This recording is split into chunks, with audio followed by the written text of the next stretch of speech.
Welcome back to Carneades.org. Today we're going to be continuing with our series, Dumbfounding Definitions, Dizzying Distinctions, and Diabolical Doctrines, a series sorting through some of the jargon of philosophy. In this video, we're going to be answering a question that has plagued philosophers for quite some time. It is the question, what is wisdom? Now, there are many views on what constitutes wisdom, and we're not going to be able to cover all of them in this video. But in this video, we're going to be looking at several positions on this question, as well as objections to these positions. Finally, for each of the positions, we will then be looking at the question of whether or not, under that definition, it is possible to have wisdom, or it seems possible to have wisdom, or if everyone has wisdom or no one has wisdom, how that will work. So, there are a number of colloquial opinions about wisdom, that wisdom is maybe how to apply knowledge, or that it is an appreciation of all that you do not know. In this video, we will be looking at specific philosophical positions which attempt to define exactly what does and what does not constitute wisdom, or what makes and does not make someone wise. The first claim that we'll be looking at is the humility claim. So some people claim that humility about your own knowledge is the key to wisdom. That you are wise if you don't claim to know anything, or if you claim that you are not wise. As a skeptic, I like this definition, but there may be some concerns depending on the formulation. As a skeptic, I'm going to be viewing all these definitions a little bit through my lens of skepticism, so get ready. Take the first definition. If you are wise, if and only if you claim you are not wise. While this may seem like a very elegant definition of wisdom, it has some problems. Many people, we would say, are probably correct to think they are not wise. Think of someone that makes a lot of wrong decisions, or doesn't believe almost anything that's true, but also does believe that of themselves they are not wise.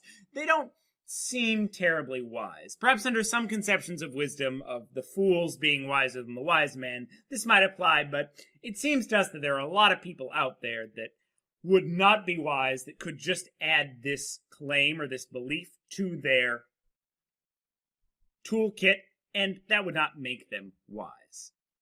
What about a more refined definition then? You are wise if and only if you believe that you do not have knowledge. Well, it seems strange to me, as kind of more of a Pyrrhonian skeptic than an academic skeptic, it seems strange to believe something that you don't think is knowledge or is unjustified. If you're not any kind of skeptic, there doesn't really seem to be a reason to think that someone that believes they have no knowledge is wise, since you probably believe that knowledge is possible. It would be strange to think that knowledge is possible and a lot of people have it, but also believe that someone that believes they don't have knowledge is wise. It seems a little counterintuitive. But once again, for the skeptic, this might be an acceptable definition, especially for an academic skeptic that believes that knowledge is impossible. What about this? You are wise if and only if you have no beliefs. This seems quite appealing to a Pyrrhonian skeptic that doesn't have an opinion on whether or not there's knowledge. But this makes things like rocks and inanimate objects maybe would be wise. You might be able to throw in a condition on the definition that it has to be a subject or something that thinks or something that's conscious, but then very, very young children, perhaps that are born without any beliefs or without language, really would be wise. Though many people might claim that young children are actually wiser than a lot of adults, so it might balance out. And it's going to be an open endorsement of skepticism, which, of course, is not going to be a problem for me, but many others may find quite concerning. Under any of these definitions of knowledge, it would seem that it is possible for us to be wise. It seems there are many people who lack beliefs, or at least think they are not wise, or think they don't know anything, namely skeptics. So at least under the idea of humility is wisdom, wisdom seems possible. Perhaps then, if you don't like that kind of humility definition, maybe wisdom is grounded in your ability to accurately pick out what is knowledge and what is not. Maybe the wise are those who are good at distinguishing what they know from what they do not. This definition might equate wisdom with believing that you know only things that you do in fact know. or at least that you're justified in believing. So let's look at one definition.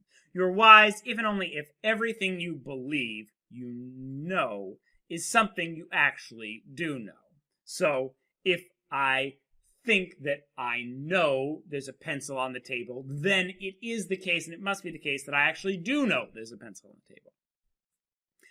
The problem here, of course, is once again going to be grounded in skepticism. It seems that the wisest person may be well justified, but may be mistaken.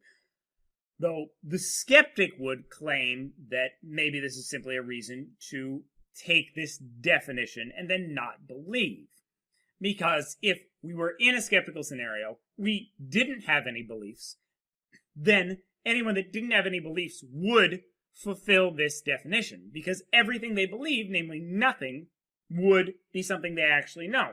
Nothing. It would be vacuously true. However, if you were someone that was not a skeptic, but happened to be in a skeptical situation and did believe things that seemed to be very, very justified, but weren't things you actually knew, then you would lose your wisdom. So, once again, while the skeptics can have a bit of a different perspective on this for thinking that this might actually constitute wisdom, most people are going to be a bit concerned. So maybe they would change the definition to something along the lines of, you're wise and only if you believe you know something. Everything you believe you know is something which is justified.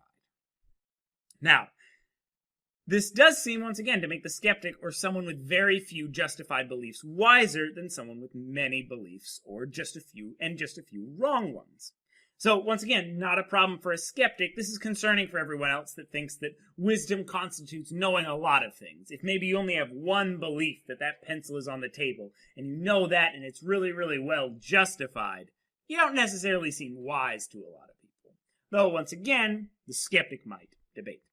So, even if you take the view that knowledge is impossible, it does seem that under this view you can still be wise, but only by being a skeptic, because it would be vacuously true that all of the things that you believe are things that you know. If knowledge is possible, then the skeptic would still be counted as wise by these definitions, once again, by making it vacuously true. Now, if this doesn't appeal to you, maybe you think it's an amount of knowledge that makes you wise. Maybe you need a lot of academic facts in your repertoire. Maybe you need a lot of degrees in something, or can just list off all of the capitals of the world or something. That if you know enough true justified beliefs, you have enough pieces of knowledge in areas of academia, then you are wise. Problem here would be that many people that we might have considered wise maybe were uneducated or educated in a different tradition, and whose tradition really defines where we can place wisdom. Well, many people that we believe are very well educated or would seem to be well educated would not be considered wise.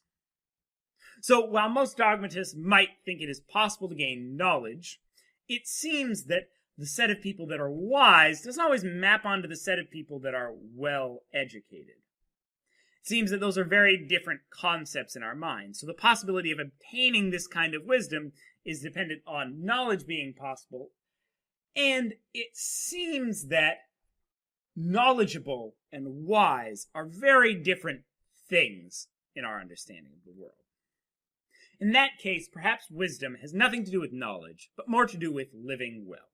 Some have proposed that if you know how to live well, or actually do live well, you're wise.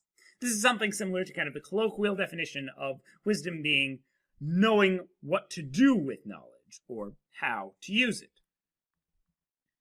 So take the definition, you're wise if and only if you know how to live well. Well, this is going to put a lot of weight on however we choose to define living well. It seems that many people might be able to claim widely different ways of living well, which could be inconsistent with each other. Knowing yourself, acting in accordance with nature, being happy, and so on. And even those definitions seem a little bit too broad. So we would have to dig in more and come up with a very specific way of living well for this to even be analyzed in some way.